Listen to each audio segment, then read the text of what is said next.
Welcome back to the Purple Political Breakdown. How's it going? How's your day been? We are back at it again, ladies and gentlemen. We're back on the second installment with the slew of guests for the open panel section that I have been including with my podcast, the Purple Political Breakdown.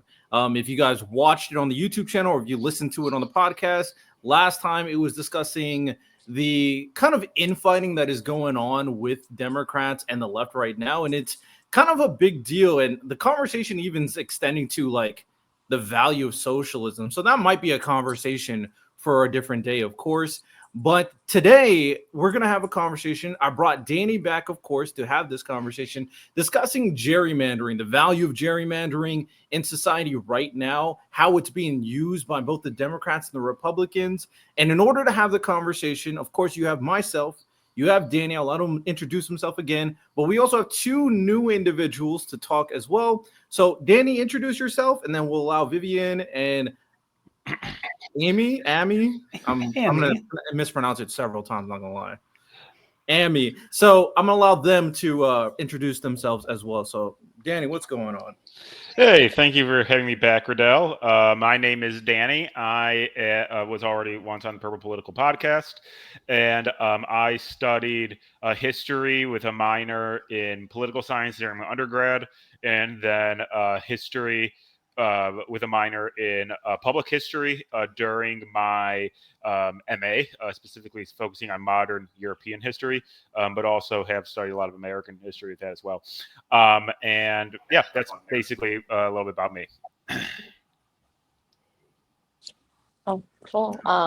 My name is Vivian, and my professional acumen is in the finance and strategic operations world. So that's a little about me. I'm from New York, so I'm going to punt it over to Dr. Ami. Thank you. So my name is Amethysta, or Amy for short.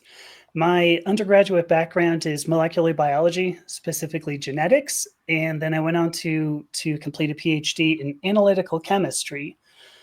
Now I am a content creator, and I make content primarily about human identity and gender. All right, excellent. Real quick, talk about like your political background a little bit, both Vivian and Amy, to so people get to know where you're coming from.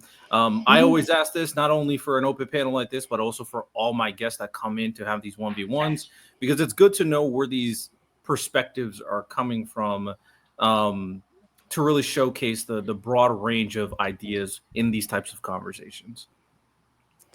All right. Do you want me to go first, Vivian? Okay. Yeah. So my political background, I grew up with a very conservative family. My father in defense his whole life, and in California, Southern California. So I grew up as a very red dot in a very blue area. And I would say that I was brought up with the idea that the American dream was always truth, and that it's always going to be better to get more money, to get a bigger house, to get more cars, to get a more impressive title.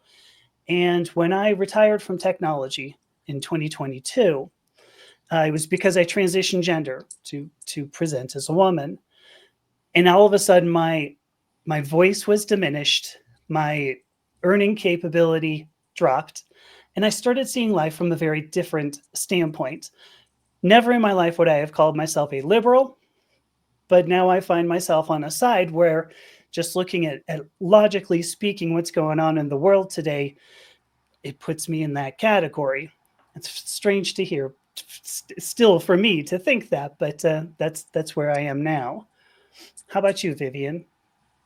I come from an immigrant family, so politics was never really big in my growing up. And when my parents became citizens, they registered red. I myself am a Democrat, but I was telling Liddell that I lean more towards a conservative Democrat. So that's what I am. All right, fair enough. Um, Danny, why don't you share yours so Vivian and Ami know a little bit Yeah, about you too? yeah, sure. So I kind of, I guess grew up with a very, idealistic interpretation of America. I wouldn't consider myself really part of any political party when I was really young. I mean, only 28, but at late high school, going into college, definitely would have considered myself libertarian. I felt like they represented the American dream best. Like I was already socially liberal, but I also believed in like the fiscal conservatism side. And it wasn't until after I graduated college, ironically, it wasn't college, it was after college that I became more of a Democrat. And now I would identify myself as a social democrat in Europe, is how I put it. In America, you might call me a democratic socialist. So we do got a wide range of different political identities here, which is that's the point of this. This is really good. Just a little. People heard me on my own podcast yap about my story all the time, but I'll be brief. For the most part, when it comes down to it, I didn't start getting into politics till college as well, and I kind of lean different ideologies all my life because I grew up in very diverse racially. I grew up in Hawaii. My family's Jamaican and Samoan, so there weren't really ideologies, and I was able to mix with a lot of different types of people. Also grew up Christian because I had a very religious family, and my uncle's a pastor as well. And then I went into the military, and then I went to the college me and Danny went to, Cornell College, which is very liberal. So that was a very interesting experience. And now I'm right here. I'm like, I don't think either side truly represent my values because I think that's what's most important. So I just call myself independent, centrist, and like purple. And that's why the podcast is Purple Political Breakdown. So that's kind of generally where I come from. But I don't believe in like complete neutrality either. If I believe in something, then I'm going to advocate for it. I'm not going to just say, oh, both sides are bad. If I think one side is doing worse, then I'm going to call it out. With that said, when it comes down to this kind of gerrymandering issue that is going on right now, it's very interesting because I do think this is kind of shaping into a unique political battle. We've saw so many like things that have been going on in terms of, you could argue, political battles for the last like couple of years, with a lot of them revolving around elections and conspiracy theories about certain things being fraudulent or not. Then we got the Epstein list, which is a big thing going on right now. And then there's other things regarding, LGBTQ. I said that incorrectly. Trans people, and then immigrants as well. That was a big one too. But this is different. This is unique. Gerrymandering is being used as a political strategy right now.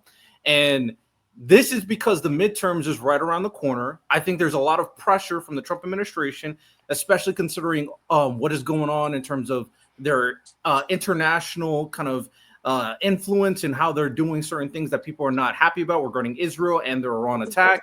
In addition to the Epstein files, which a lot of people are pissed about, and the economy from a lot of people's opinions is like, it's not getting better. So now they're trying a strategy, gerrymandering, to try to get more seats so they can ensure that they still have the majority in Congress. And as a response, with Texas potentially doing this, redrawing their own maps, California and New York are saying, bet we will do it too. And Texas Democrats are going so far as to trying to leave the state, go to Illinois and saying, we're not allowing this to happen. So what do you all think about this current situation right now, to kind of start very broad? From what I understand, most of them. Oh, sorry. No, please continue. You go first. Okay, we are right off rip. I respect it.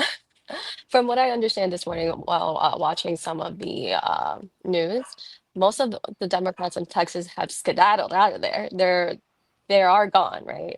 I think it's very interesting that we are at a point where we disagree with our politics, our views. How we retaliate is leaving. Like, at what, with any of our careers, like at what point can we just decide to not show up? Like, we're just getting fired. Right. Yeah, so right. I'm curious to hear about your thoughts. I'm not coming back. Yeah. Yeah. So I'd be curious to hear everyone's thoughts on just how that's being handled. Although I understand why they're choosing to do that, or at least seeing that that's the route that needs to be taken. I'm just curious to see like what everybody's thoughts on that is. Before I talk about that, because that's a really great point. I think it's an exceptional point, Vivian. I want to follow up on something Riddell said, because you said there are, we're looking at issues about, you had mentioned immigration, you had mentioned the queer community, and then you said, but this is different because what they're trying to do is redistrict. Gerrymandering is for the sake of squelching minority voices. This isn't different, I don't think. It's never done innocently. You're not redrawing lines because you want to improve representation. You want to reduce representation. This is what you're trying to reduce are ultimately what is a marginalized community in the district. Because if you go to California, New York, they're going to redraw some of these lines here for the sake of reducing the representation of the conservative voice. So this is never done innocently. And I don't think this is purely an indication that the Trump administration needs to come down on somebody, but that politics have become what Vivian just said. Oh gosh, I can't answer a question. I'm just going to beat it. I can't offer like a valid solution, so I'm just going to ridicule you. I think this is where politics has been going since the year 2000, when George W. was elected with the electoral vote, but not the popular vote. And it's only gotten worse since then. Yeah, my opinion on it is, well, kind of regarding what Vivian said, first of all, is from my understanding, the Democrats have left because if they're not there, then they can't hold a vote to do this. So they're trying to, in a way, if you ask me, in that sense, it's a form of representative politics what the Democrats are doing, because they're trying to represent their districts who don't want to be squelched out and have their voices taken away.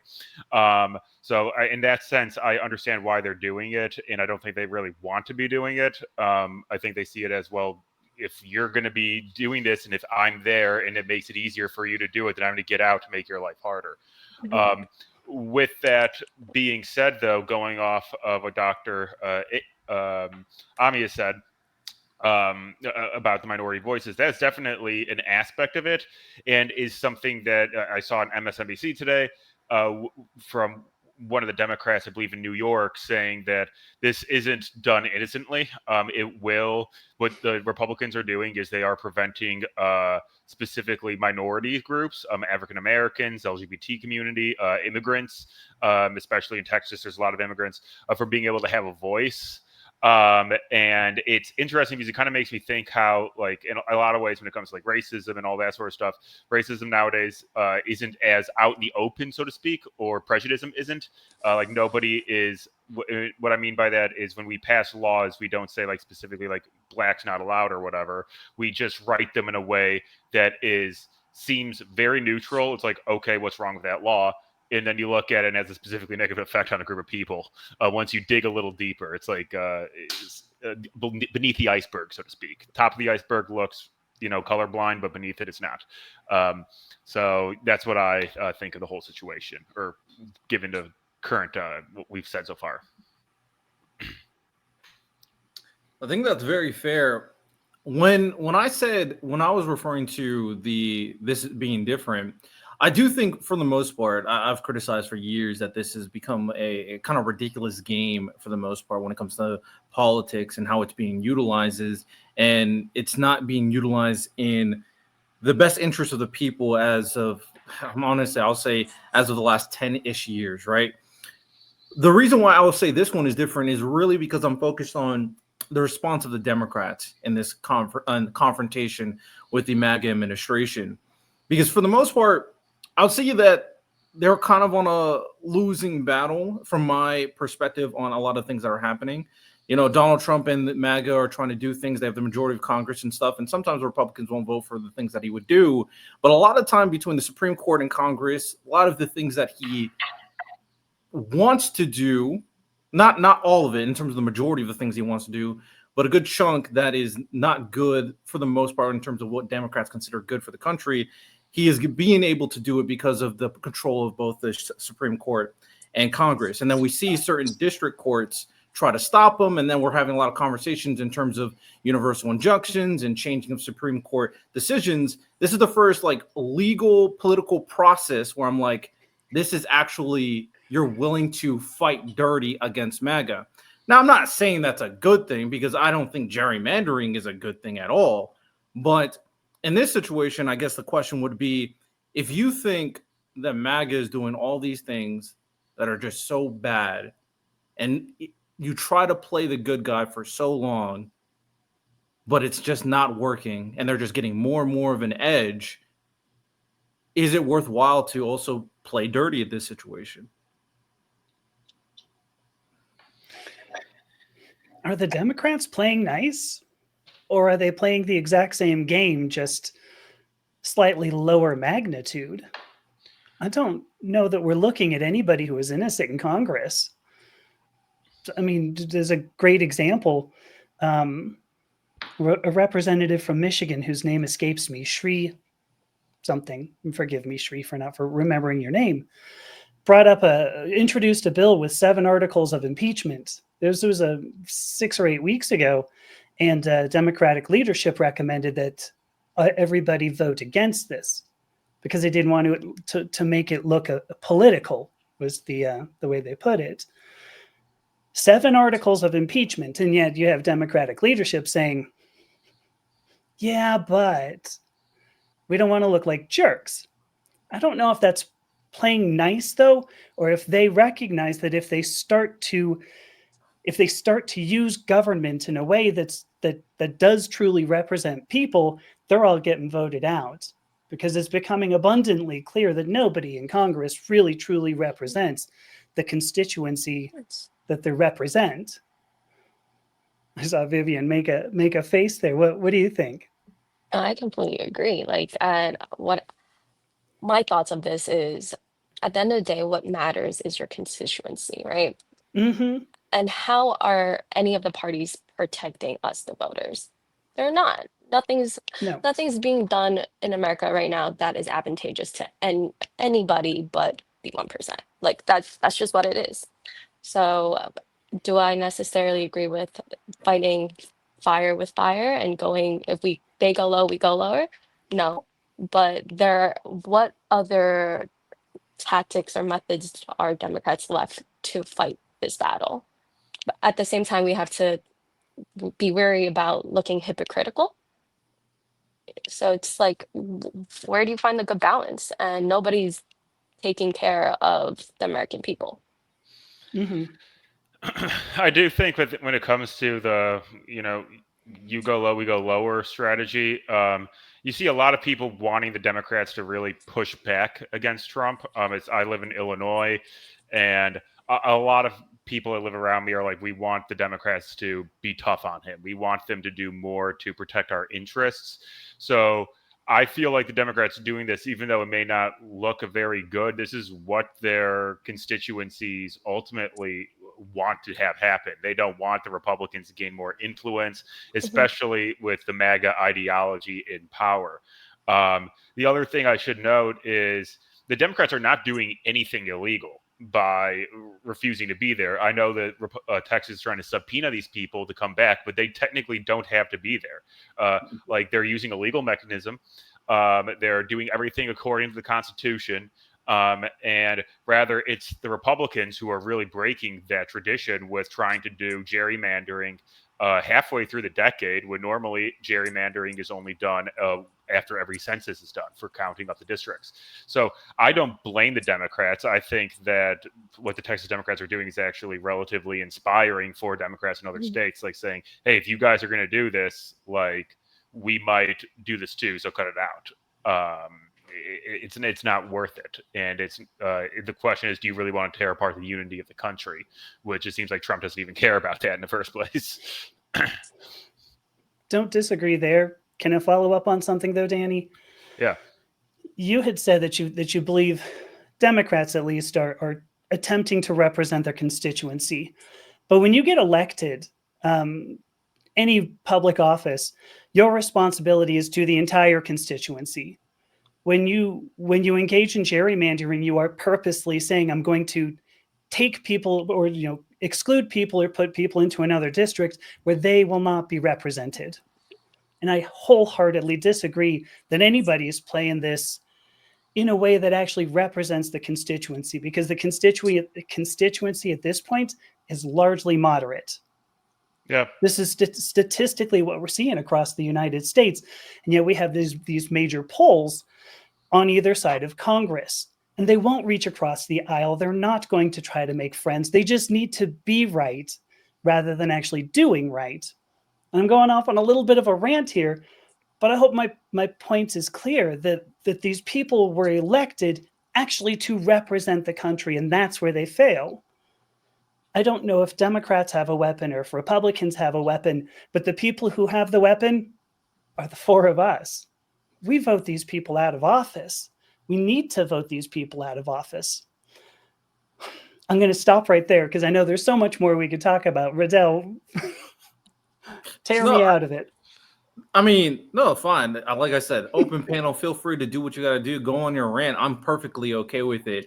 And if anybody wants to interrupt, they can. My thing, in general, I agree. I do feel different with this current administration, though. And that's why it's so annoying to me that we're constantly having to have a conversation in terms of, instead of focusing on policy, because I do want to. One of my, if I already wrote down my top 5 issues. My top 5 issues that I want to really fix in this country: wealth distribution, because I think the 1% having that much wealth is ridiculous. I do want to fix healthcare in America, because I also think that is problematic. I do think our public education system can be way more efficient, because it's so old school, so boring. Most of the stuff you learn in school doesn't matter, and it doesn't really help you. And then the whole idea of like, you are pretty much embedded to go to college and get in student loan debt. And then they're trying to make it seem like, oh yeah, you decide, when you're told since a kid to go to college and get a loan, of course you're going to do that. That's like the societal norm. So there are issues that I want to talk about, but right now I feel like we're in a situation where we're focusing on ensuring MAGA doesn't destroy America. That is my current perspective right now.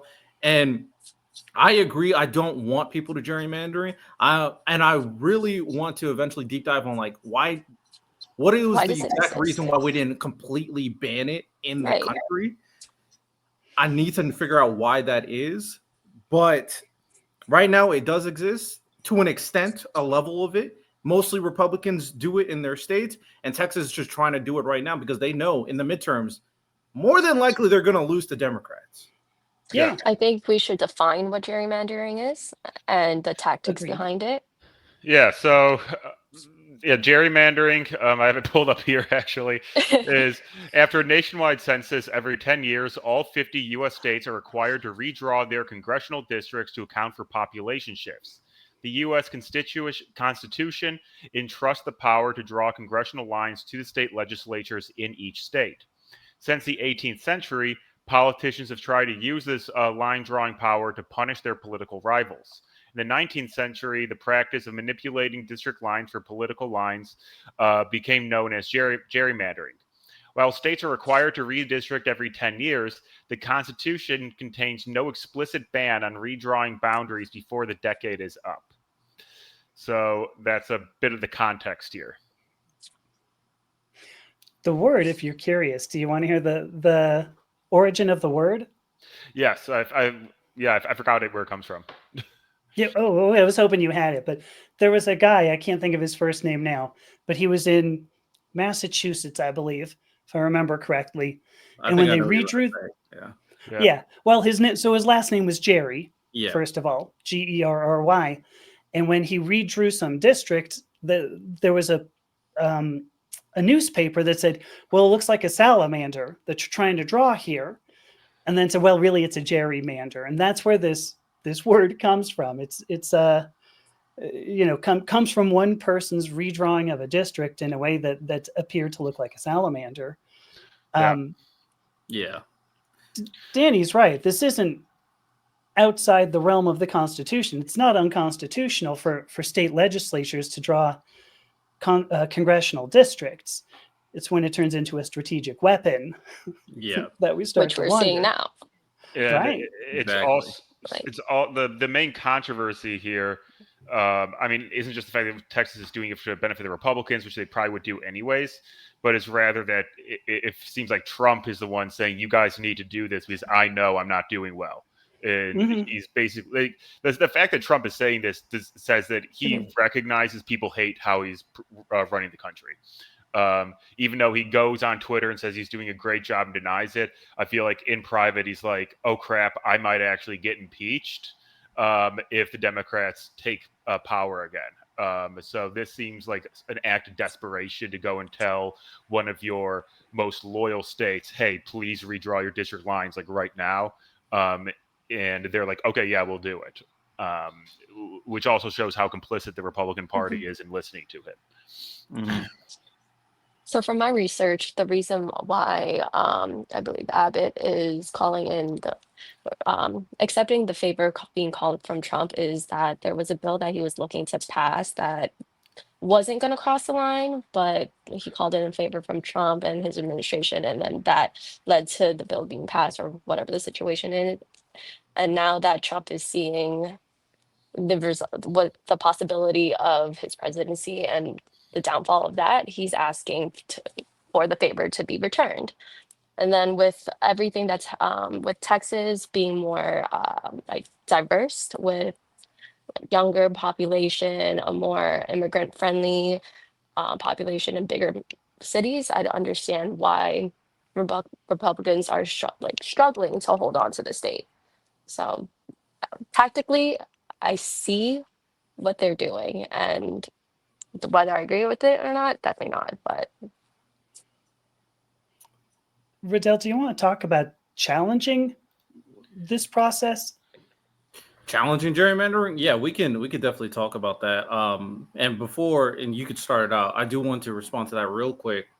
And I think it coincides with what Danny says. I think the most worrying part about this, because this is similar with like what happened with the Big Beautiful Bill, when there was like I forget, I think it was the one from Alaska or Maine, one of those. I forget which one. And she wasn't going to vote for the Big Beautiful Bill, but then she was like, "Oh, well, if you do this for my state, then I will," even though she did not like it. And it's just like, the biggest issue I'm having, especially, is that this guy that is running the country and Donald Trump, and honestly, it doesn't have to be Donald Trump. I don't care if it's a Democrat either. He has too much influence in terms of how things are going, and that's not how it should be, and that's how it's never should have been, to be honest, in terms of one man influencing bills, because he knows that the voter base around the world in America, in terms of the Republicans, anything he says, they'll vote for the most part. And that's troubling, very much so. But feel free to go ahead. Yeah. Well, it also, the thing is that the Republicans don't keep in mind here is Trump has tried giving himself a lot of power with his administration and even with his last administration. But this could easily backfire on the Republicans once a Democrat gets elected again. Because let's be honest, even though there's all the suspicion that we may or may not be able to vote in 4 years, I highly doubt that's going to be the case. And we're probably going to have a Democratic president as our next president, if I had to predict. Almost certainly. So they could easily, so they could easily just go and say, okay, yeah, so you guys were acting this quote unquote authoritarian, we could say, with the party. Well, we're going to do the same, and we're going to just start passing all of these executive orders to override yours and just do what we want. But that also does present a really big issue for the United States, just in terms of unity. If the president has this much power, they're taking away from the other branches of government, and that's the issue that Trump is creating here, long term. Yeah, I agree. Danny, you've brought up the word unity a couple of times. Yeah. How much unity do you think there is in the United States right now? Not much. Okay. I would say all right. We are probably at our lowest since the Vietnam War. Vietnam was the last time we had a lot of disunity. That was also civil rights going on, the height of the Cold War, kind of. Yeah. But I wouldn't say we're quite at. I mean, the most disunified the country's ever been was the Civil War. I would say we're at that level. but it's a thought. It's a concern for me at least, and I think for a lot of people, it's also kind of in their heads if they don't want to admit it. They could be to that extreme. How do you guys feel about that? I mean, I have conversation with my guests all the time, and I just say something very blanketed, saying that this is the most divisive we've been since the Civil War. And I think it's getting worse too. Of course, I think it's pretty clear if you could tell by how I talk. I hate Donald Trump, but I didn't want him to get assassinated. That is wild, and it happened like twice. And not only that, but January 6th was insane. And then the Israelis that got killed by a Palestinian protester, that was insane. They got lit on fire. That was crazy. Yeah. And apparently the Texas Democrats that were in Illinois got a bomb threat in the hotel that they were staying in. Yeah. So this is getting worse in terms of like the idea of, okay, we're not getting what we want, so yet let's use violence. Yeah, I am not with that at all. I think that's very problematic. So yeah, kind of going off that a little bit with this issue. This is a little unique in this regard because it is specifically focusing on like the different states having very different interests politically. The Republicans are very strong in Texas. They're trying to strengthen their political hold, and then you have California threatening, as well as New York, very solid blue states. So in that sense, it kind of is a little bit more reminiscent of the 1860s. But when you see these other, and I'm not saying that I think the states are going to go to war with each other by any means. That just seems out of the realm of possibilities right now. But what I could see, and this is where it gets concerning, is what Riddell kind of brought up with these different, I'll just call them radicals, reactionaries, guerrilla-like people in a situation that looks more reminiscent, I suppose, of the Troubles in Ireland, which was a 30-year-long, just constant terrorist attacks, then it would look like the American Civil War or Afghanistan or Iraq. I mean, that's the more realistic thing. But we don't need to necessarily discuss that. That's not the whole point. But my point is, what I find very unique here is this is the first time we're seeing, I think, very clear as day that the states are saying, no, we're taking our own very explicit interests, at the very least since June, which I can't even believe it's only been since June, when the California saying, no, we're not going to let ICE come in and start deporting people all willy-nilly. Yeah. But now this is like the second battle of that, so to speak. Did you have something you were going to follow up, Vivian? Because I had a point. I read a statistic, and honestly, this was on the order of 10 years ago. We're bringing up this is the least unity we've had since the Civil War, since the 1860s, right? That Danny said. I've read a statistic something like 10 years ago that about 3 out of 4 people in the United States do not believe their government represents them. 3 out of 4. While I think that there is significant disunity in our country, I believe it is really the people of the country versus the government, the people who are funding the government, the oligarchs, ultimately, now that we'd call them. I don't think each of us has a dramatically different idea of what we want out of life. But as Riddell just pointed out, now people feel enabled to be violent.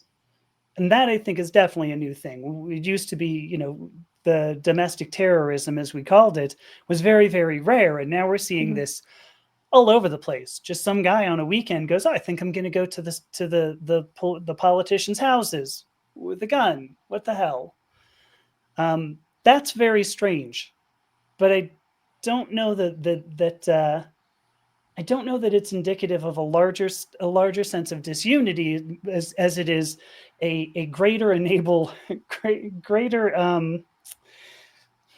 I'm not sure what the word is, incitement to violence, because Trump has no trouble being violent. He has no trouble saying, yeah, go out and beat somebody up in my name. Where two or more people gather, let you punch one of them in my name. I think that's what was it Trump or was it Jesus who said that? I can't think of who it was, but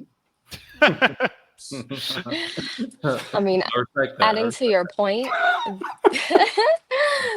adding to your point, the amount of school shootings we've seen within the last couple of years, they're yes, starting so young. It's gotten to a point where most of us, I'll say this, like most of us see in the news and we're desensitized towards it. It's like, oh, it's another one. Whereas a couple of decades ago, it's like it's a huge thing that lasted decades and decades of history, and we'll learn about it in social studies or whatever this course is. But nowadays, I can pretty much guarantee, like all of with the quantity and abundance of school shooting, we're not learning about the future generation isn't going to be learning about every single one of these. no, And Oh, no. people, the foreign countries looking at the U.S. like, what is happening in your country? The violence is starting ridiculously young. hmm And it's Oh, all yeah. because the precedent's being set from above. Yeah. Violence is okay. When did we right. become a country to condone that? Yeah. Well, it's Good question. like extremely with regards to school shootings. I think those are a huge problem. Don't get me wrong. I don't think they go on the same level necessarily as a lot of these political ones, though. The political ones, I mean, we could easily identify those as like like forms of domestic terrorism, even though because terrorism is defined as I can pull up the exact definition here. Terrorism definition. It's a very political definition. The Yeah. unlawful use of violence and intimidation, especially against civilians in the pursuit of political aims. Yeah. Thing is, a lot of these school shooters, they're not politically motivated a lot of the times. They're just completely nuts. Yeah. Is That's fair, the but if you're thing. seeing on the news that violence is okay, where do you Oh, think yeah. they're getting the influence from? Well, It's because Oh, yeah. it's allowed. No, and I agree. violence occurs because of a sense of alienation, Mhm. Yeah. and children are getting a sense of alienation earlier and earlier. hmm These school shootings aren't always from students. Sometimes it's adults who will go in for whatever reason, and I don't care what it is because the school had some policy that this adult didn't like. But violence comes from alienation. Yeah. You're trying to address alienation. So I'm not going to go with you, Danny, that the sense of alienation that fuels both domestic terrorism and school shootings differs, at least in kind. I mean, I get what you're saying. If you're going to call something terrorism, it should have a political motivation. But I think that political motivation is exactly our sense of alienation from everybody else. I think substantively they're the same because of what you mentioned, but I would say the difference that and this is how they correlate is I agree that the mass shooting stuff was always a problem. And when I was younger, a little bit ignorant, I did fell into the idea of like, oh yeah, it's marginal. Like percentage wise, it doesn't really happen. But as I grew and created my own space and created this podcast and started learning more about the world, I was like, that's not a good enough excuse. Like we should go out of our way to do something about it. So there was a general outlook of mass shootings that I believe people didn't think it was a big enough deal unless it happened to them or near them. And that was a inappropriate way to kind of perceive all these things that are happening. It's like, oh, it just happened, and then the next day nobody cares because it's the next thing in the news. And this is how I correlate to the domestic terrorism thing with you, Danny. Is now it's not that people don't care. There are some people okay with it that are rooting for it. Like the stuff that happened to the Israeli person, like there were people that was like, oh yeah, they deserved it. The stuff that happened with that one healthcare CEO, they're like, he deserved it. And then people are praising the guy in jail for doing it. Exactly. So now we're going into a situation where we're desensitized to we're like, oh yeah, violence happens. It is what it is. Mass shooting, kids die. Who cares? To now it's like, okay, now we do violence and we should like a section of people will be okay with it. Will root for it because they think it's the right thing to do. So it's a trend that's getting worse and worse and worse, and that's a problem. So that's how I would kind of connect the two, and we definitely do have to do something about it. And it's not well better. to spin this back to gerrymandering though. when you're going to redraw the lines of a district so that you can marginalize voices further, what does that do? Alienation. Alienates people further. I mean, this is we're setting ourselves up not for not for to try to make one political party stronger or weaker, but rather I think we're starting to set ourselves up for that level of disunity that the 1860s brought with it. And I'm going to go on record here to say I'm kind of looking forward to that, because I think our government has been screwing us for a really long time. I suspect I'm the oldest person here, but I've watched this happen since the 1980s, and it has not gotten better. I only became more aware of it. And I think that's the better way to say it, is that I think a lot of people, when especially when Trump was elected, and then when Trump was inaugurated, and then you had 4 days of like this flurry of executive orders that was like, here's my definition of America, and you can just go, screw off. I think that there are a lot of people who suddenly went, oh, shoot, wait, this will affect me. And so, I mean, I was one of these people for what it's worth, but go, wow, this is affecting me, and now I'd better do something about it. I mean, I think we're really more waking up than any particularly any more. I don't know what the word I'm looking for is. That the political game has gotten any worse. I think more people are waking up and saying, okay, I'm being affected by this. We better consider it more closely. Yeah, go ahead. Well, no, I mean, I mostly agree with you. I think especially the biggest issue is, as Riddell brought up earlier, with the 1%, a lot of issues going on with money in politics, people, different corporations or business executives being able to lobby for different issues. Somehow being able to put a stop to that, or to reduce that influence. And it's not just a discussion even in the United States. It's a discussion really in like a lot of European countries. I'm looking at moving to Germany soon, and you see that discussion there too. But the other thing I would push back with is the U.S. government has always been a very slow mechanism for change, historically, and that's how democratic republics are set up, are to be very slow organisms for change. And the thing is, I feel like people are becoming disaffected by it. I think the main thing is they're getting more concerned about things like rent, etc. But now with what is really making people, I think, shocked in a way is we have all of this new media, especially social media, popping up out of nowhere. Anybody can express their opinion, and you're seeing the world change drastically before everybody's eyes. And some people aren't happy with that. I wasn't obviously alive for long in the 90s. I was born in 97. You were around earlier, Ami.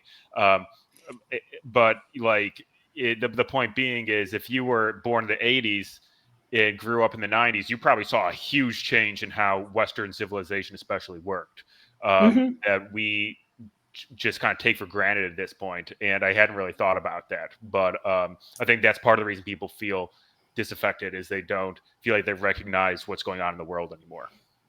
Right. For what it's worth, I was born in the 1970s, so I was watching the 80s because I was actually aware enough to see it. But well, then you probably know more about what I'm talking about. Well, I mean, the computers becoming ubiquitous, and then in 2007, when the iPhone was introduced, and suddenly everybody's got a camera that they can do something with, and they're always connected.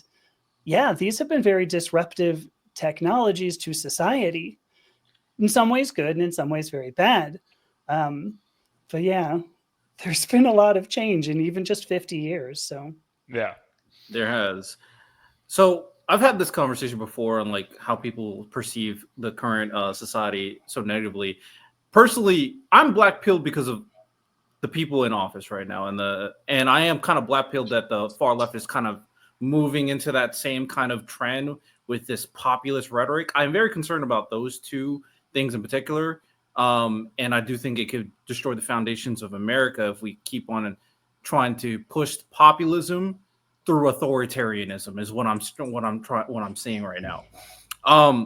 But ultimately, when I look at it, I do think some of the issues that come up with current society have a lot to do with like media and social media. I do think a lot of people are gaining a lot of information they're not able to contextualize and understand, and then people are reshaping the information that they are, and that's why so many people use conspiracy theories to rationalize the things that they don't understand. That, and there's a lot of people who have this weird parasocial relationship with content creators. I think that is another huge part of it, where they see people having these luxury lives every day, every minute, because everybody's on TikTok, everybody's on YouTube. It's like, that should be me. So you're told an American dream of someone who's younger than you, living successfully with a Lamborghini.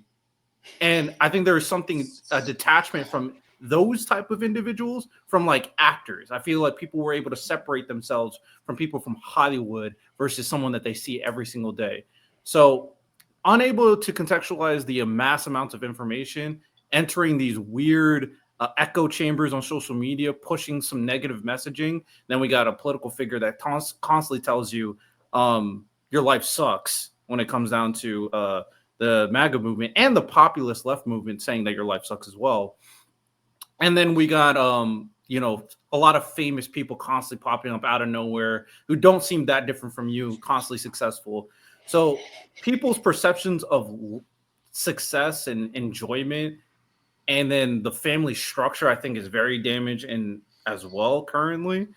I think plays a lot into it. Now, there's also like an economic aspect to it and a governmental aspect to it. My biggest issue with the government is that they gotten complacent in addition to money in politics, and a lot of people were very, very, very successful in taking advantage of the success. We got to kind of reestablish culture a little bit. And this is probably where I'm going to agree with you, Ami, because I have this conversation with one of my former guests, Charlie. He calls himself a chief consciousness officer. And basically the conversation he said is that generally agree with is that although I don't like what's going on right now, there's a potential positive in the chaos that's going on, where now people in government that still have a soul basically can go and look at themselves and go like, yeah, the way we've been doing things is incorrect and we got to do things better. And that could be a beneficial thing. We'll see how everything plays out, but there's so much more pressure and the people's voices are so much louder than they have ever been, for sure. Before I move on and to kind of touch upon the Democrats' reaction a little bit more again, does anybody have anything to say about that? Any responses? Can I throw out just a couple of Sure. little facts of our government? Forgive me, but I love these things. I believe, I don't remember the exact number, but every person in Congress, I believe, starts with a salary, or maybe they all get the same. It's somewhere around $350,000 annually. So think about that for a moment. $30,000 a month. $30,000 a month. The average. I don't mean to interrupt. Go ahead. But per ChatGPT, base salary for most members of Congress is $174,000 per year. Lead positions make more. Speaker of the House makes about $223,500 per year. Majority and minority leaders make about $190K a year. All right. Thank you. Thank you for the correction. Let me still point out 4 times the average family income in the United States. They also have their own healthcare system. They're not part of the same healthcare system that we're part of. They're not subject to the laws that we're subject to. A great example is that when the whole COVID shutdown occurred, Nancy Pelosi was still able to go to get her hair done, whereas most hairstylists were out of business because you just weren't allowed to go to work. They do not live the lives we do, and yet they make all the laws that create the lives we live. So I guess where I wanted to go with this is just to say These are people who are completely out of touch, especially if you're a career politician. If you've been there even a decade, you have no idea what it's like to be a normal American. Do I use the word? Because you're just out of it. You're just not a part of it. So that was all I wanted to say. Those are some little factoids there that they don't have the same limitations we do. Financially, healthcare wise, socially, they're on a different plane. I will say, I'm going to have an unpopular opinion, though, to that. Go ahead. I'm gonna very unpopular. I am fine with politicians making a good amount of money. My thing is, if you're going to run the country, I shouldn't have to worry about you worrying about your bills.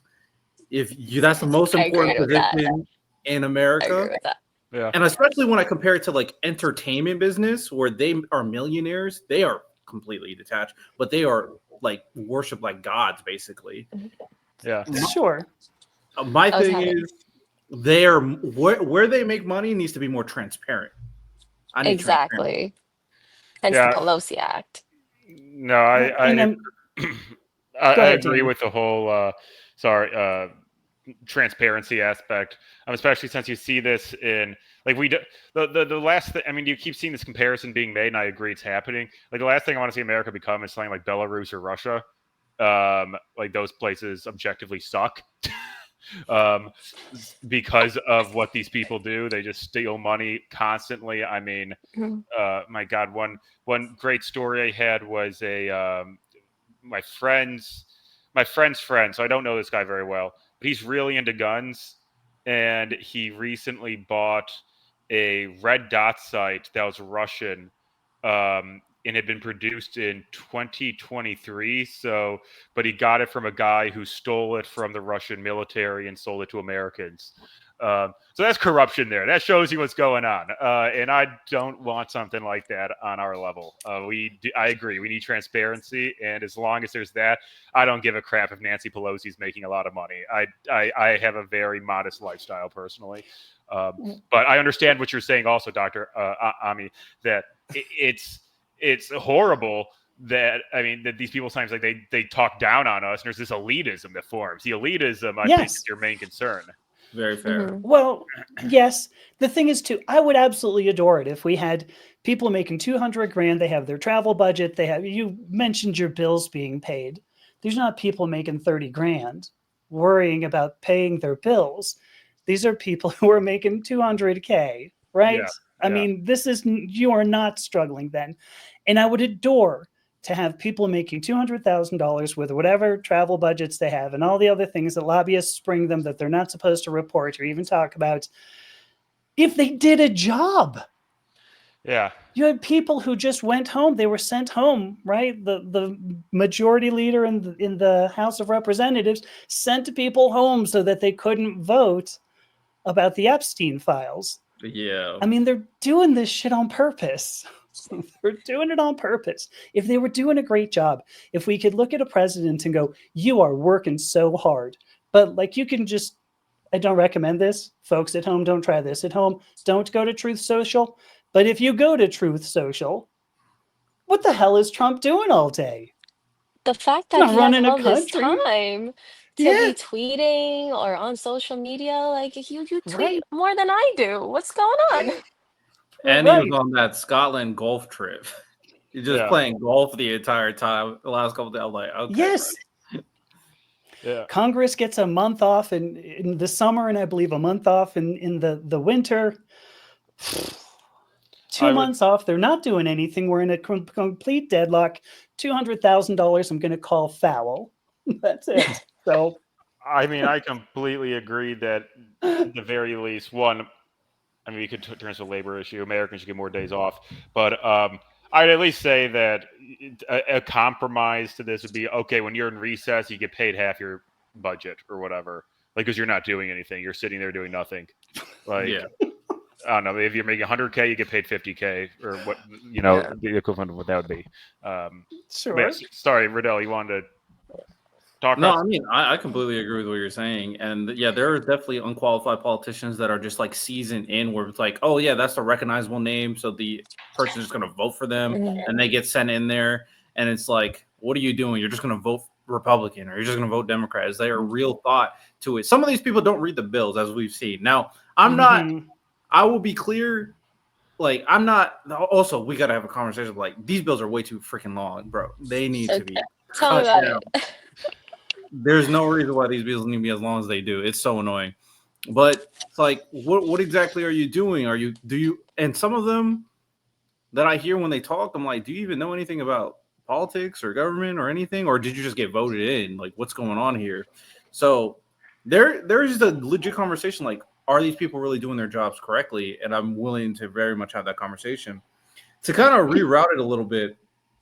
So we did focus on, I think we all agree that the process of like gerrymandering can be used in very inappropriate ways. When it comes down to California and New York in particular, because both Kathy Hochul and Gavin Newsom saying, okay, if you do it, we'll do it. Like, even though we think inherently they shouldn't do it, do we understand why they're doing it? You can understand it strategically from both ends why they're doing what they're doing. Like, even though I don't agree with what Texas is doing with the gerrymandering, you can see why, right? And will it really matter? Why do you think? I'd love to hear your actual answer. Why do you think it is? Because from what I understand, they're losing their power, for lack of popularity, their influence, for lack of a better word. And, people in the administration want to keep their power. So that's why they're siloing and alienating those that oppose their thoughts and how they want to run the country. In terms of New York and California, whether or not they gerrymander or redraw district lines, does it matter? We're pretty blue states. So it's like, True. you're just, if I'm going to fight back, but what is the magnitude of what you're doing? It's not, with Texas, it really would make a difference with, like I said, all the increased minority populations in the major cities in Texas. It's getting more and more blue. I understand why you want to fight the fight, but if it's not going to really do anything, then. Well, I'm not too familiar with the California or New York congressional seats, but it could potentially make it so if they do redraw their lines to, kind of screw over effectively conservatives living in their states, which there are, especially outside of the big cities. Right. But the population difference, it's so large. It's not even marginal. It's a huge population difference, but I mean, I could see it where it could result in them being able to pick up a few seats that they would have lost otherwise had Texas not done this. Is what they're trying to hope for, in effect. That's fair. Yeah. Yeah, possibly. We had to think of this in like a grand political strategy, I guess. Also, and it's not just revenge. I mean, a big part of this is revenge. Let's be honest here. I would say it's more revenge than it is a strategy, if we're being honest. But I feel like there is also a bit of strategy behind this, and I feel like it's also in a way the Democrats saying, "Okay, if you guys are going to act like this and wait till we're back in power, like, do you want us to act like this? No, you guys hate us, so maybe you should, calm it down a little bit." Because the Democrats could do it. They could pull the same punches if they really wanted to with somebody like I could see AOC getting in there being like, you know what, I'm going to do what I want. I'm going to drive the Republicans crazy. Hey, man, not too much on AOC, you know what I'm saying? Yeah, no, I'm just using her as an example. I don't know that I can see AOC going in and saying, I'm going to do what I want. Not like a not like a Trump, but she's if there was anybody that's like technically ran for Democrat that was going to do it, because I recently watched him on Jubilee, I think Cenk would do exactly what Trump would do, but for the Democratic side. So somehow he won, that 100% that would apply. Yeah. I do think there's enough checks on Democrats right now. I don't, even though the increased like populist movement is growing, I don't think it will ever grow to enough where they're going to win any elections. But we will see, depending on this next 3 years of Trump, how much of the reaction matters, because at the end of the day, Mamdani did win, or I think, did he officially win or he's about to win? The won. nomination, I believe. Did he Yeah, he win won the the- mayorship too? Oh, okay. No, just a nomination. Yeah. Yeah, okay. more than likely he's going to win for the New York mayor. So it's definitely an interesting trend that could ramp up, but we'll see because he did moderate a little bit from what I've been hearing. Ultimately, though, okay, so what California and New York are trying to do this because they're like Texas don't or else. And then Texas is obviously doing this because they know that Trump is going to lose the midterms because of all the bullshit he's been doing. And now apparently I've heard that Missouri's considering, Will might enter the fray too. Do we think all of this is eventually going to lead to the Supreme Court playing a factor again because they've been very active in this administration where it's like, you were kind of doing too much right now? Personally, Did you go ahead, Danny? personally, no. Very quickly, Supreme Court ruled in 2019 that it is not unconstitutional to redraw your lines in a 5-4 decision. So you're in the middle of a decade, even when it's egregiously political. They've ruled that. I don't think they'll be getting involved. Yeah, it was Rucho versus Common Cause Yeah. that Danny's talking about there. To be totally clear on that too, Rucho, that decision applies to partisan gerrymandering and not racial gerrymandering, and you could probably make a pretty good case that the two are similar. And if you had something that was a partisan gerrymandering, attempt, you could certainly take that to a district court and say a federal court and say, well, we think this is racial gerrymandering. So I don't know where to go with that. Go ahead, Vivian. In 2023, apparently the courts did get involved with a racial gerrymandering case in Alabama. So if it's racial gerrymandering, there's precedent with that. But partisan, I don't think so. Yeah, that's the other thing I was kind of talking about earlier is that nowadays with like a lot of modern racism, discrimination, it's all a lot of what the Republicans do and other right-wing parties around the world do is it's all with a certain amount of plausible deniability. Like as I was saying, on the top of the iceberg doesn't look racist, but then you look below and it's like, okay, this is having really negative racial impacts. Let's talk about this. Right. That's a problem. If this is racist, is it plausible deniability racist, where it's hard to prove like outright because they're not going off and saying horrible slangs. Yeah, I would be curious. I really can't tell anymore when it comes to the Supreme Court because I know I agree with what you guys were saying before, but some of their rulings recently, I'm like really? Presidential immunity? Really? Right. Okay. Yeah. Overturning Roe versus Wade? How about that? What? I never for thought I'd see real. a Supreme Court. Yeah. So Never thought I'd see that.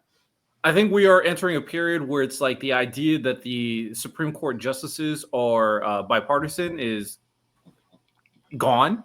I do think there's definitely an allegiance to a very specific orange man that exists right now. So I'll be curious to see what happens once this kind of plays out and if they try to make it a Supreme Court thing.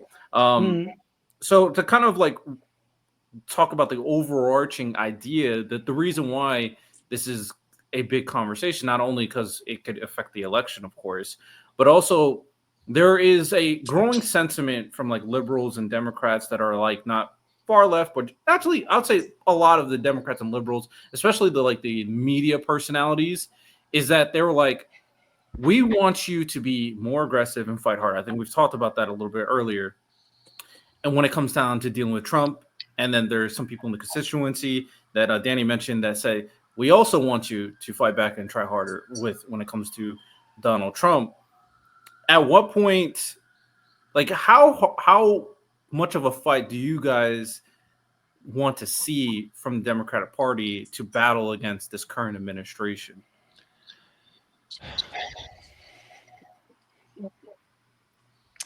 Unfortunately, I have to leave this conversation. Oh, I look forward to hearing the rest of what you guys have to say. It was really great to be on here. Thank you. Thank you, Bye, Bye, guys. Vivian. Yeah, good meeting you, Vivian. Bye. Appreciate it. You have a good one. You too. Personally, I would like to see absolutely no fighting whatsoever, and we just get those people out, the people who allowed us to get to this position. I don't think that our government was ever designed to have this kind of polarity in it, or maybe as Danny put it, that it is particularly vulnerable as a democratic republic to this kind of polarity. And I don't think that was accidental. I think the rise of career politicians, the shift away from. I'm not trying to say Ronald Reagan was a completely stand-up guy. This was a guy who would actually reach out to Democratic leaders and say, "Can we work together?" Could you imagine, like Trump, who called AOC a low IQ, who called Jasmine Crockett low IQ? I mean, he's not reaching out to those people, not to mention they're women. And of course, Trump's not going to do that anyway, unless he has an ulterior motive in mind. I think he said a quote about what he likes to do with those women. I think he said that to one of his buddies back in the day. We know what that quote is. Yeah. So, but I mean, I hear you. In an ideal world, I agree. But we have the president that MAGA's not going to play nice. They're just not. And they're doing a lot of stuff to consolidate executive power. So when you know that exists right now, when you know what's going to happen for the next 3 to 4 years, wouldn't you say, okay, it's time to fight at that point? Like, not obviously physically fight, but rhetorically. Yeah. Sure. Go ahead, Danny. Oh, no, you go first. I mean, I would say yes. I also believe that, and you had said this earlier, Rodell, that this is a terrible time to be alive, to see what is going on, but it's also a tremendous opportunity to see where we have fallen, really. To have gone from a position where we were sort of the leaders of the free world, and now we're not even in the top 10 in just about any category aside from gun violence deaths. I mean, I think that says something. So would I like to see them fight back? I would. I don't know how you do that without really sort of a mass exodus. I was about to say a mass exodus of Congress. I think these are people who are very entrenched in where they are. I'd love to see the fight. I doubt we're going to see it. And I don't believe that playing dirty, fighting dirty is going to be an answer ultimately. Because I've totally forgot where I was going with that bit about it's a bad time to be alive, unless it continues to display, look at how badly we're doing here. This is not a constitutional problem, but rather the representatives that we have elected. So I don't think I ever came up with a good answer for you. Yeah, I'd love to see the fight back. I'd also agree. I want to see a fight back. I'm hoping this is a sign of a fight back. I want to see the Democrats do everything they can that's constitutionally available to them to fight back, obviously. Because only that way will we be able to preserve the Constitution and be able to try and preserve some amount of the integrity of this country. It's a little funny. I was thinking about this in a lot of ways. The Democrats sound more like conservatives now than the Republicans. So let me explain that. Even AOC, even like Cenk Uyghur, whatever the hell you say his last name, like sound more conservative because they want to uphold the overall values of the Constitution. They want to make these changes according to the courts and with the legal means available to them. They obviously want to make a lot of big changes, but they want to do that. Meanwhile, you have Trump saying, no, I don't want to follow it as much as possible. And even have J.D. Vance in the spring, and I don't know where the hell he's been, but he's disappeared, going off and saying, oh, we will just ignore what the courts say. Like, imagine, like, you couldn't imagine hearing that from Obama or Biden, Bush, even. And, not to say that Right. they were ever perfect presidents, but oh my gosh, it's a significant change in rhetoric. Yeah. So, yeah, I would say the Democrats need to do whatever they can to fight back against them, again, utilizing the constitutional means. And that will require it taking some time, but it will be much better for the stability of the country in 4, 5, 10 years, Yeah, I agree. I do think Democrats also need to fight back. And I do think some, and I hate using this term because I'm not one of those people that believe in like all of them are bad or all at the time. I like to look at things in context. It's like, okay, I'm looking at your actions like, hey, you're probably bad. But I'll use it because it articulates what I'm talking about. Establishment Democrats. We have heard that term constantly. So in those individuals too, they got to look in the mirror, or if they're too old, get the hell out of office, and just let in the new generation because it's very obvious that people want change. And the whole idea is that the economy, the United States economy compared to other countries is still better. Well, not under Trump, but that's a different conversation. But in general, it was very good under the Biden administration compared to other countries. People still didn't feel that way, and people getting told that just wasn't effective. And I was a victim of doing that because, like, statistically, sure, compared to everybody else, we were doing better. But again, that's not how you communicate to the people. And the newer generation of like Democrats, the newer generation of independents, just people who care about the Constitution. That's like that's my bare minimum at this point. Care about the Constitution. There's a new wave with the addition of like social media, reaching out to the public, even like trying to potentially implement the things that people have been talking about. Like, I feel like right now, and let me know if I'm wrong, especially people, especially you, Ami, who've like known this much longer than I have, of course. I feel like right now we are hearing the concepts of universal health care and $15 minimum wage more than we've ever heard it before in the political game. Is that your opinion from like what you've seen? That minimum wage is becoming a bigger topic. Yeah, the increasing minimum wage and universal health care, like those, like those being necessities for people. Yes, I would say so, but I mean, I think it's because there has been such a growth in inequity, between the richest and the poorest. There has been such a decline in healthcare, in the United States. We used to be on top in terms of healthcare. We used to have a lot of medical innovations annually, and we really don't anymore. So yes, I'm going to say yes, I have seen this more, and I think it's the result of the United States long-term policy of, that's resulting in poor healthcare and poor people and poor poor people and poor health.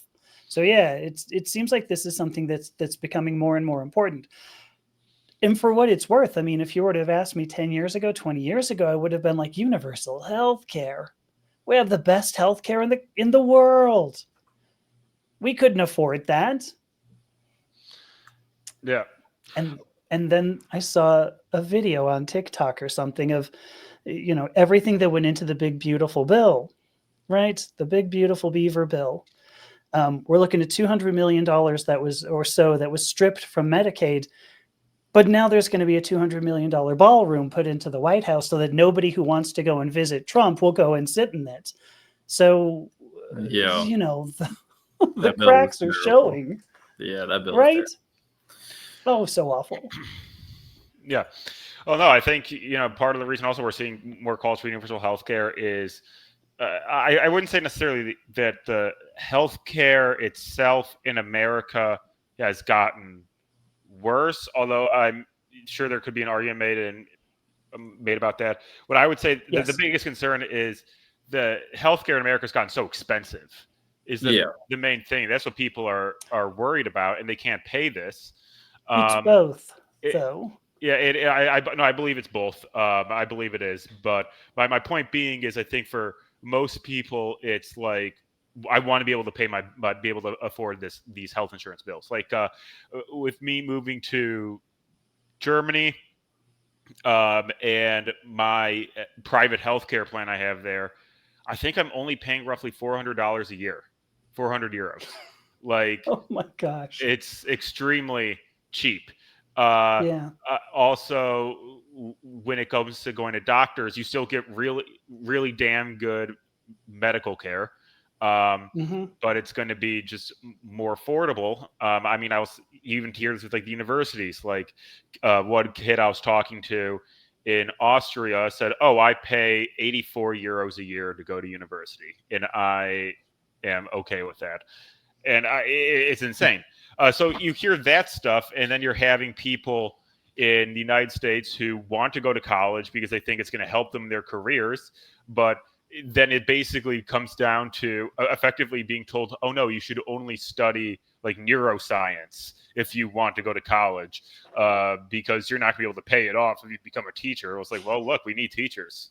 Yeah, that's another And that's a conversation. whole different conversation. Right. Yeah, But the point being, if we want to stay a competitive, and I agree with Bernie Sanders on this, if we want to stay a competitive country, and be among the best countries in the world, as America loves to call itself, then we need to make these investments into our people. Because the thing that made America great after World War II is because we were putting in a lot of investments into our people.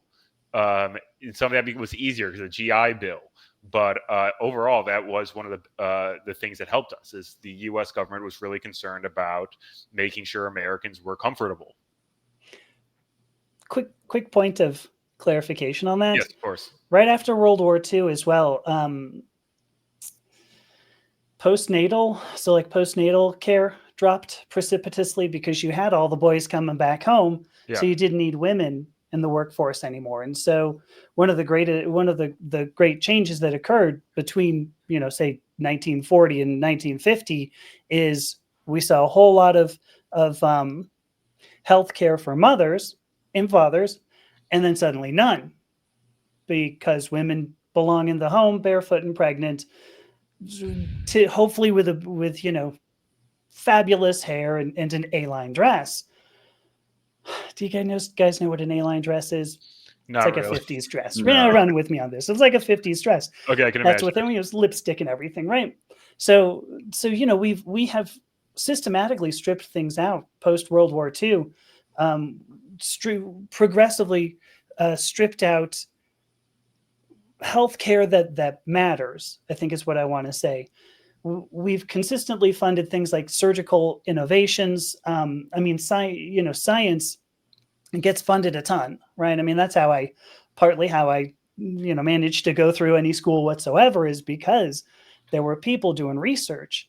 But we've pulled a lot of the money from places where it could make a difference and put it in places where it won't. So anyway, yes, things got better after World War II in certain ways, and in particular the way that women were portrayed in society after women were building, planes for North American aviation, a plane a day for North American aviation. Anyway, I could go on longer, but I'm not going to, because healthcare has not been on our minds for at least a decade. Yeah, and I want to point out something, that for the most part, as I said earlier, I'm not really black pilled, like, other than like our government, in terms of like my personal lifestyle, other than like having a family. That's probably the only thing. It's like, that's very expensive, and that's very hard to do for so many people. 100%. But other than that, like, there is a lot of privileges that I definitely recognize. That, I mean, I work from home. I'm not gonna lie, I DoorDash all the time. I be playing video games all the time. I have all these like different technologies. So it's like, I understand, like, there are a lot of like very convenient things that I have, and we do have like a lot of innovation that is going on. That's pretty crazy. With like AI, of course, and with like certain like medicines and drugs, like Ozempic being one. There's so many drugs that nobody talks about because we never talk about good news. But there's like a lot of like different things that happen that are eliminating diseases that affect a lot of people. There is still like innovation when it comes to like medicine and drugs, regardless of RFK who hates vaccines. The thing is, the only reason why I point that out is because these are good things that are happening. But a lot of these things that are happening are like, it's very tough for like the average person to access or understand how to use these in moderation. Because we also have an issue with society is like, we're not putting people in the best position to adapt to the innovation at the same time. And I've had this conversation with someone before in terms of like, we threw social media out to people. It was great. You get to connect with all friends and family all over the world, all that stuff. You get to get news quickly. But then we didn't understand like how badly that was going to affect people. Now people are just giving their kids the internet with the tablet and go like, oh yeah, entertain yourself. So there was not a level of like understanding on how to use the social media. And we're going to have the same issue with like AI technology because that's going to get bad. Because I don't know if you guys see Trump's AI action plan. If everything he wants in that action plan gets implemented, it's going to be a lot of people are going to get messed up. I'm going to be honest. They're not going to be able to rationalize how to use AI in an effective way because of how it's going to get implemented so rapidly into society. But a lot of people are going to make a lot of money. Shout out the 1%. They're going to make a lot of money from that. So that is another big thing about it. We are doing a lot of good things in society, but we're not helping like the average American like understand how to utilize those good things. And then obviously the baseline on some of these privileges that should be like, it's the argument of rights is always tough, but I think healthcare should be argued as a right, are also getting like baseline more expensive. So good things do exist, but I mean, the average person are not be able to take advantage of these good things. So does it really matter for innovating, for not helping everybody take advantage of the innovation? That's a big thing for me. Right. And I mean, if you look, there was a video that I saw on TikTok where during the Big Beautiful Bill thing, that Democrats stood up and said, well, if we would just tax people who made $250,000 and up, we would not have to strip out something. So, strip money away from something or another. And they went 250,000, 500,000, a million, 10 million, 100 million, a billion. And I'm like, there are people making $1 billion a year and we're not going to tax them? Because think about if you make $1 billion a year and we taxed you at 1%, I mean, that's a ludicrous amount of money. That's $100 million, right? Yeah. That is a ludicrous amount of money. What can you do with $100 million? I mean, that's greater than I don't remember what it was. It's not NSF, but it's greater than like some departments. Yeah. One guy taxed 1%. I think we would have a dramatically different country if there were not loopholes, if there were not just in general trying to shield people from paying taxes, because you'll have somebody who's making 30 grand paying all of their taxes, but the people making 30 million are not. Yeah. And it's ludicrous to think that the people making $30 million are the ones who are funding this country. Okay, I'm finished. No, I mean, I completely agree that like there are people trying their damnedest to get out of these taxes, and it's ridiculous because, again, as you said, what are you going to do with $100 million? Like, you as an individual person, going to buy another yacht or so? Like, of course, we got to get the yacht with all the features. Yeah, like something like that. It's stupid, and the thing is with these people. Well, I'd point out one. I agree with you, and I also would like to add on a bit more context as well. Then afterwards, first of all, yes, I believe these people should be taxed, and I also want to point out these people still continue to make a lot of money. Like Elon Musk, if he didn't act like such a fool, which that might be his downfalls himself. He would continue to be extremely wealthy, even if we tax him 25%. And he'd still be richer than the majority of people. when it comes then, however, I will say the one thing that does a little annoy me with progressive Democrats talking about this, and even though I consider myself among them, is they like to not talk about the fact that they would have that to fund a lot of these things is expensive. Taxes on the middle class would have to go up. Yes. I mean, I know Wait, that, for example, why?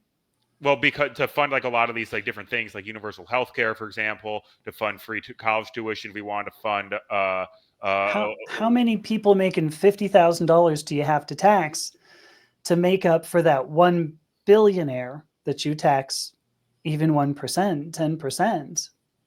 Oh no, I mean I know what you're saying. Like it seems like you could go and just rely on their money alone, but there's overall 350 million Americans here. We have a huge country, and we also then as well have to factor in funding towards roads, defense, so on and so forth. People's taxes would have to go up a certain amount. I mean, let's look at something like Denmark, for example, where the average middle class family member is taxed 45.6% of their income. Yeah.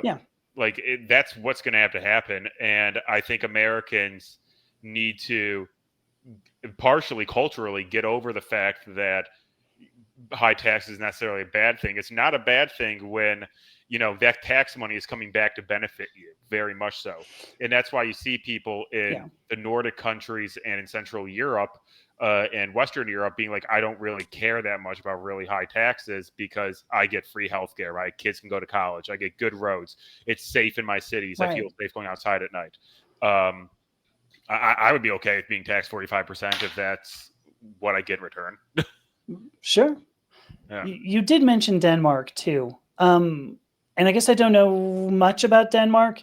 I mean, Germany has about 80 million people in it. So it's about a quarter the size of the United States, right? It's obviously very much smaller in area, but they also have fewer billionaires.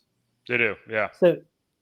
So I mean, there's the average tax would be dependent upon how much money everybody is making in the United States. And the United States is still an exceptionally wealthy country.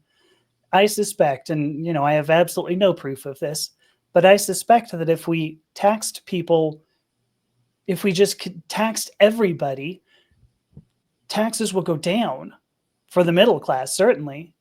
Would they go up for the upper class? Yeah, certainly. Because it's those people who have the money to get out of paying taxes. The grand irony of it there. By the way, Danny, you had made a point. You said, you imagine if Elon Musk were taxed even 25%, he would still have a lot of money. Yeah, because right now he has something on the order of $260 billion. Oh, yeah. Which is more than twice the person who's right behind him, whom I think is he's Jeff north of Bezos. 400 billion right now. Is he? Oh, is he gone up? I saw 250 was the last I saw. Okay. But it's a stunning amount of money. It's a greater GDP, I believe, than Germany for what it's worth. Yeah. So the man does make a ridiculous amount of money. I agree. I think there needs to be like a cultural setting that, and trust me, every time I see this money, I'm like, bro, where'd all my money go? I'm not too happy. But at the end of the day, there is a recognition that this is the system that I am investing in. Like, this is where I live. Yeah. And we do have to change our kind of cultural understanding of like the value of taxes. Because like if the middle class hates taxes, of course you're going to think the rich hates taxes because they became billionaires for a reason. They love money. They're obsessed with money. They love money way more than any mid-class person. So we got to establish a culture where it's like, it's okay to be taxed because it's supposed to help the people. And that's also, that has to be discussed in terms of the state governments and the federal governments in terms of how they're using tax dollars and is it visible and is it noticeably helping the people? That's a different conversation. But ultimately, I do think, billionaires 100% need to be taxed for sure. I'm tired of the loopholes as well. Millionaires too. And then the middle class should be okay with it as well. And that just helps that like if you're already okay with being taxed in the middle class, then when you become a millionaire, you should be okay with it as well as you keep on going up the tax bracket, so to speak. And just to kind of get back to my other point, this was specifically remember Bernie Sanders saying this, and I found the article and quote here from Reuters, March 11th, 2020. He was asked, will you raise taxes for the middle class in the Sanders administration? To which he said, yes, they, meaning the middle class, will pay more in taxes, but less in healthcare for what they get. I suspect that a lot of people in the country would be delighted to pay more in taxes if they had comprehensive healthcare as a human right. I mean, who knows how much taxes would have to go up? It could go up by like 1%, 2%. Who knows how much would have to go up by? But Right. the point being is, like, this is a massive endeavor, and would ultimately, I think, would actually increase America's GDP with the United States investing more in its people, and make people even feel safer to go out and take risks economically.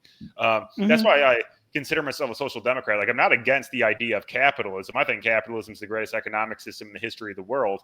The thing is if we go, do we want to go back to the 1800s capitalism when it just got started? I mean, it sounds like it sucked.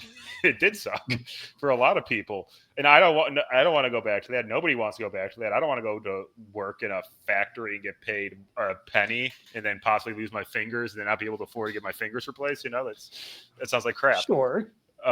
So I'm perfectly fine with the government taxing rich people and even raising taxes a tiny bit on other people if it means that we get to have a more comfortable and safer lifestyle. Yeah. Ultimately, agree with that. Say that again, Riddell.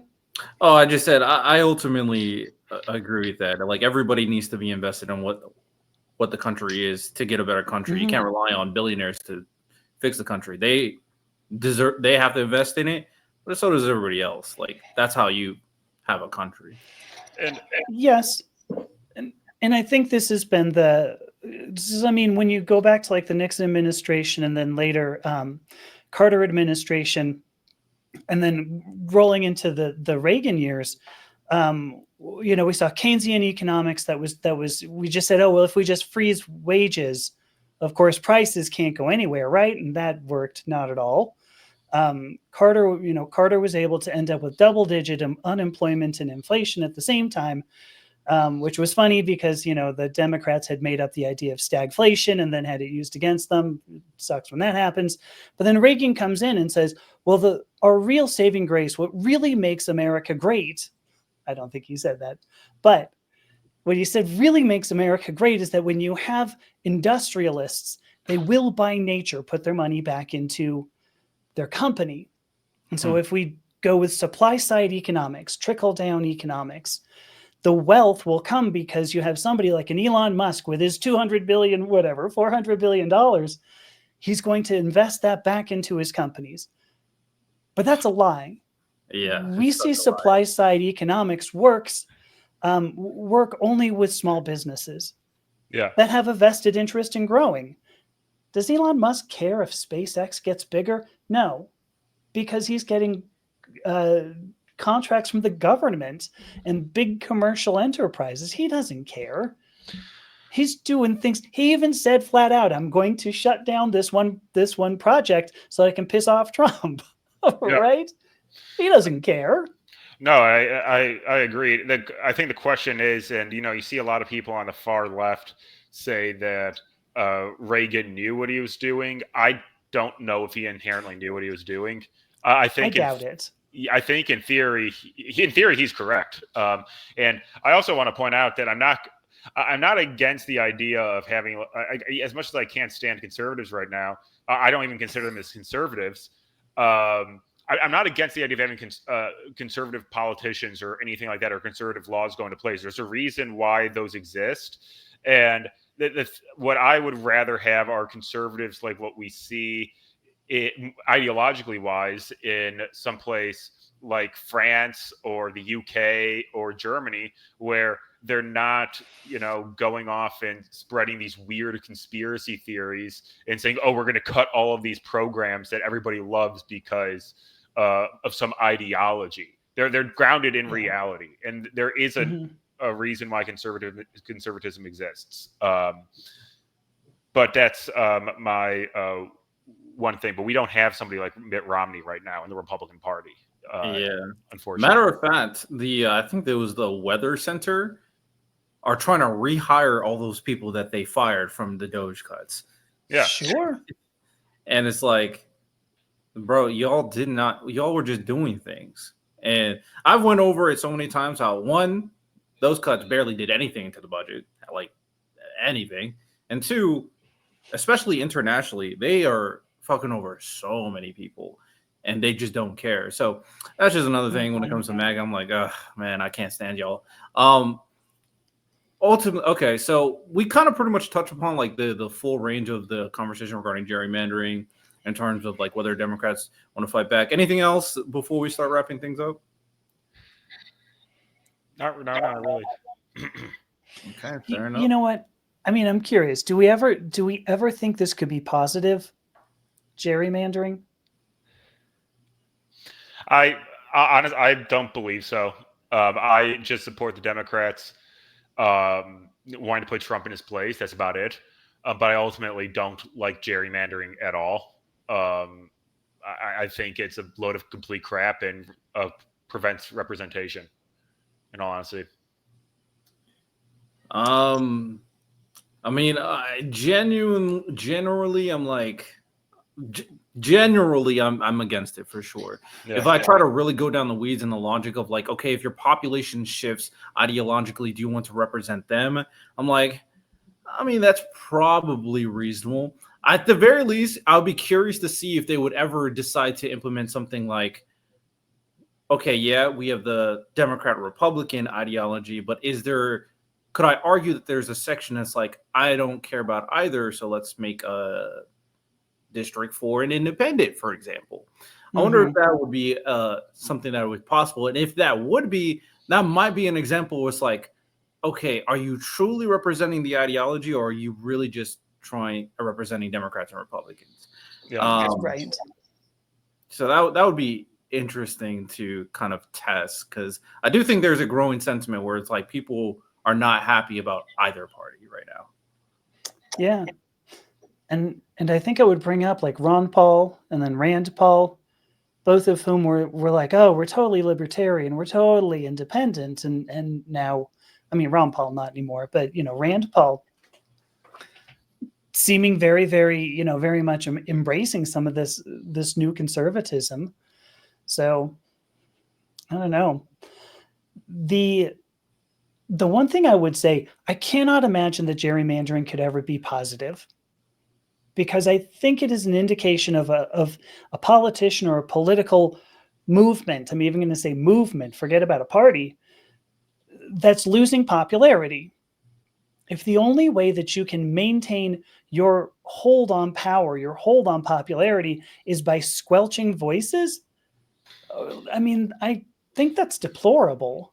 It should be the kind of thing that when we voters look at, we go, wait, what? Why would we allow something like that to happen? How could something like that happen, to have a political party that's really just going to forced to keep themselves in power? And I don't care what the political party is. If you're going to use cheap tricks, that's a cheap trick.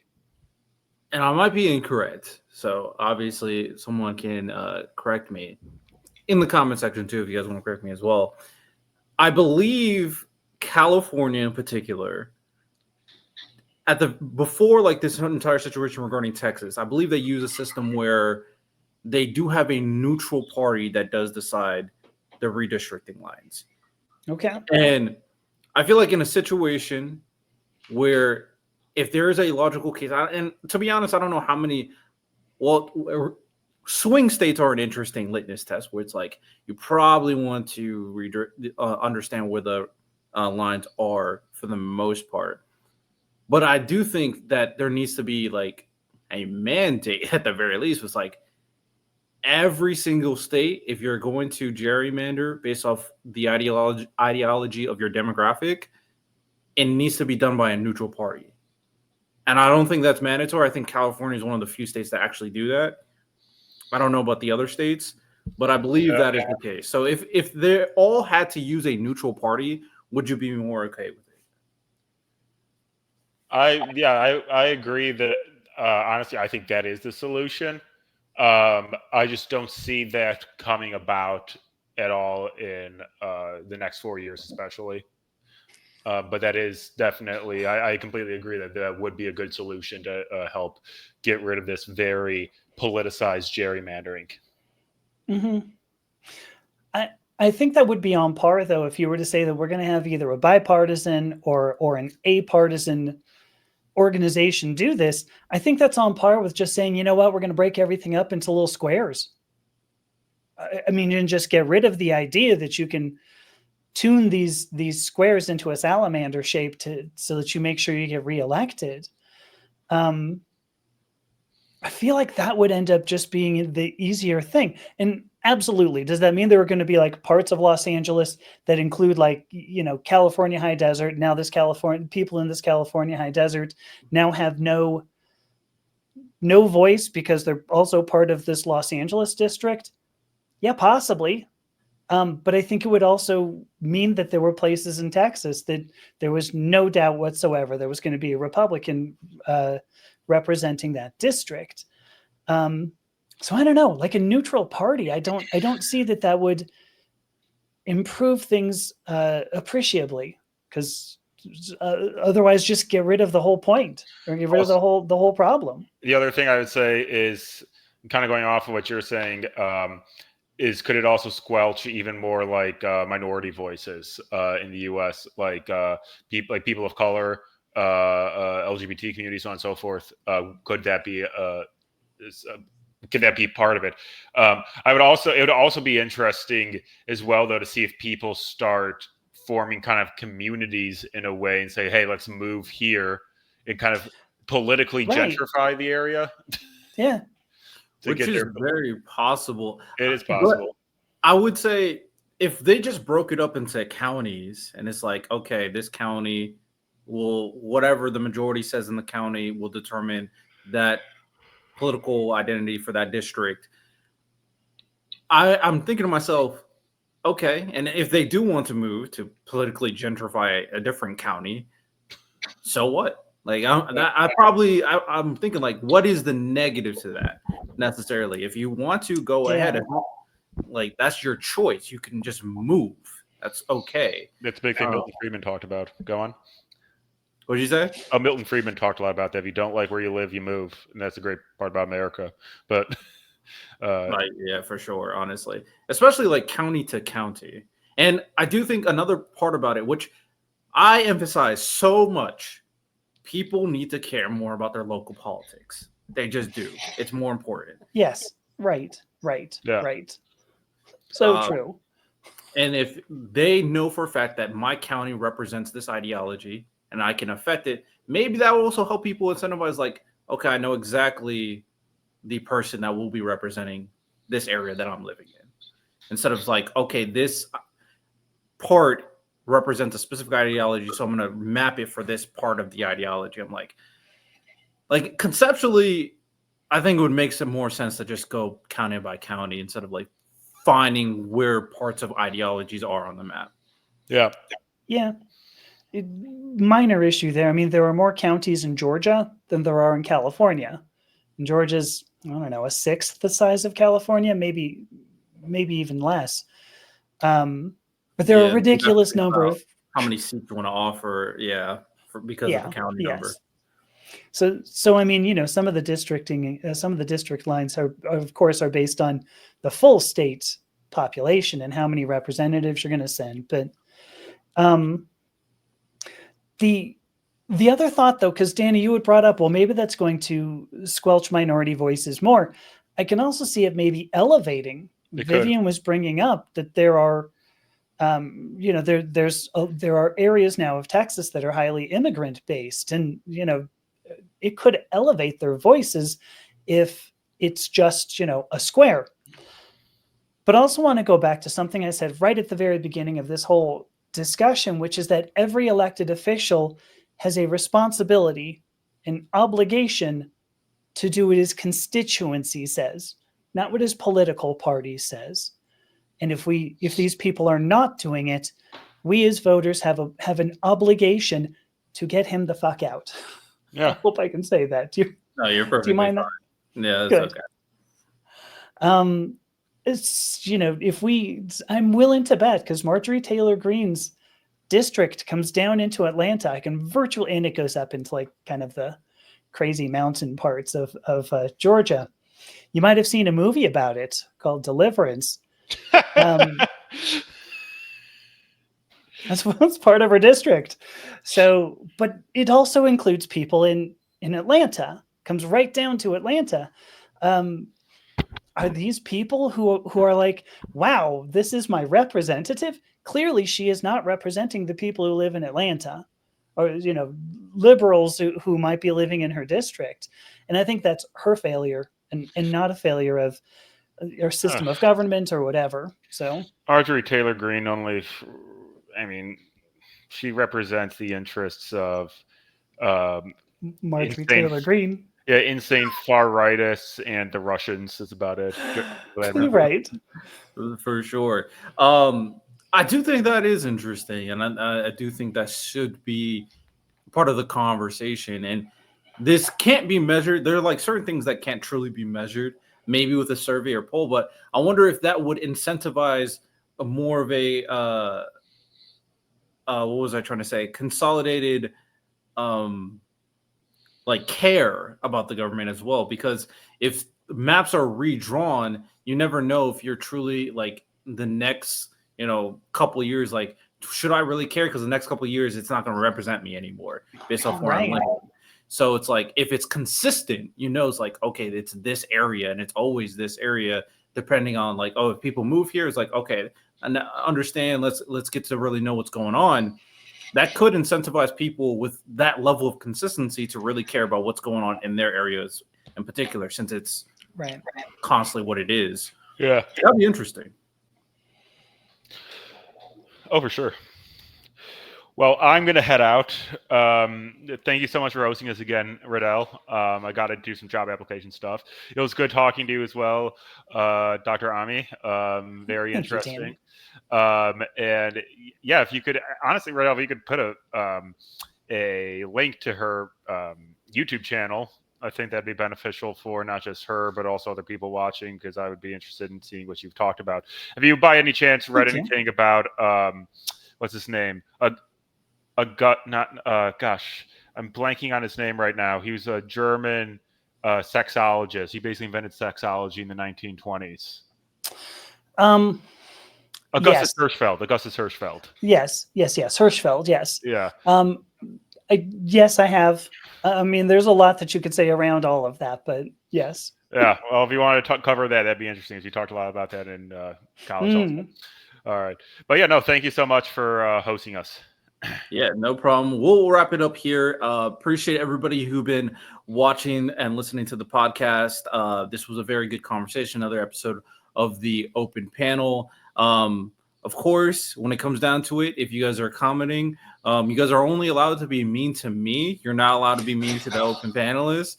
So, be nice in that comment section, because I know you guys are a bunch of dickheads over there. So when it comes down to it, this is a very good conversation. And we're going to definitely have more insightful conversations moving forward. Rate the podcast 5 stars if you enjoyed, like and subscribe per usual. You'll have a good one. Take care.